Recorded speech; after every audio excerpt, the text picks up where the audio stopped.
Welcome to my workbench. I wanted to take you guys through some of the basic bits of equipment I use and carry around with me when I'm flying. Being relatively new to this hobby, it took me a little bit to kind of figure all this stuff out. I made some unnecessary purchases, and hopefully this will help streamline it if you're looking at this for the first time. One of the key things about being mobile is having a good way to carry your stuff around. And there's quite a few videos on a variety of backpacks that are out there. I think Mr. Steel was the first one I saw. But I got this cheap backpack off of Amazon Basics. I think it was $19 or so. And it's a camera back. And so it's got a variety of pockets. I keep some tools, straps, things that I need handy down here. You have the ability to tie in a couple of different quads. If you're creative, you can get two on there. I typically just carry one at a time.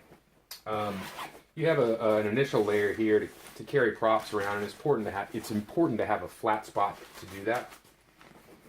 You don't want to bend your props in transit.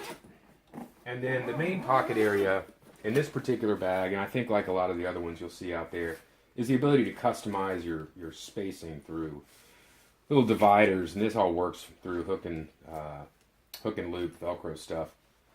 So that's my backpack. What I've got in here is a couple places set aside where I carry some batteries around. I was testing this little fella out this morning, and I'll give you all more information on how that went.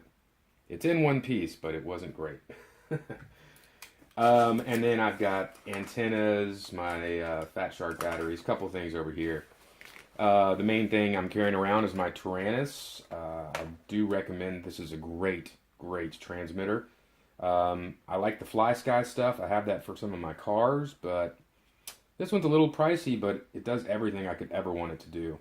And then, I've got some bling. Everybody's got to have bling. So these are some Rotor X gimbal protectors.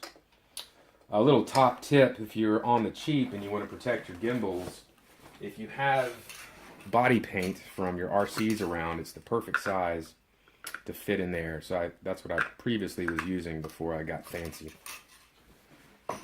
And then I've got my Fat Shark goggles up here. The small form factor allows for it. If you're using a big headset or a head style goggle, you may have to do something different with that. But Fat Sharks fit in there well. So this is good for me to go out, throw out a few batteries. I am not a guy who's going to take 20 batteries to the field because I've usually wrecked my quads after 3 or 4. I'm still getting the hang of all this stuff. But this makes it real convenient to go to the local park. I even walk the dog and tie her up to a tree and put a few batteries through. Another handy item in the field is to have an additional FPV monitor. It's really cool if people walk up and ask questions, or if your girlfriend wants to go out, and you can let them see what you're doing. Also, when you're on the bench, I find this helpful for testing purposes. I don't have to dig out my goggles and set them all up. I can just use the auto frequency scan on here and make sure my FPV and transmitter are all working correctly. So that's what I use when I go out in the field. Most of the time, like I said, I'm only making it through 2 or 3 batteries before I am forced to return back to the bench. But it's a helpful way to carry everything around. It gets me what I need. If there were a few other items that I would say you have to get if you want to get into this hobby, is get a really good soldering station. Make sure you're using 60/40 solder. Man, that frustrated me for years using that crappy Lowe's stuff. Once I figured this out, while it's technically not so good for you, it's so much easier to use. And then also a multimeter of some sort.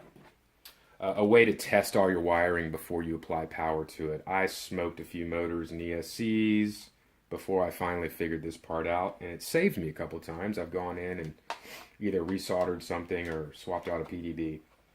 Very helpful. This is a super cheap one. I do recommend, now that I have it, you may want to spend $50 and not 25.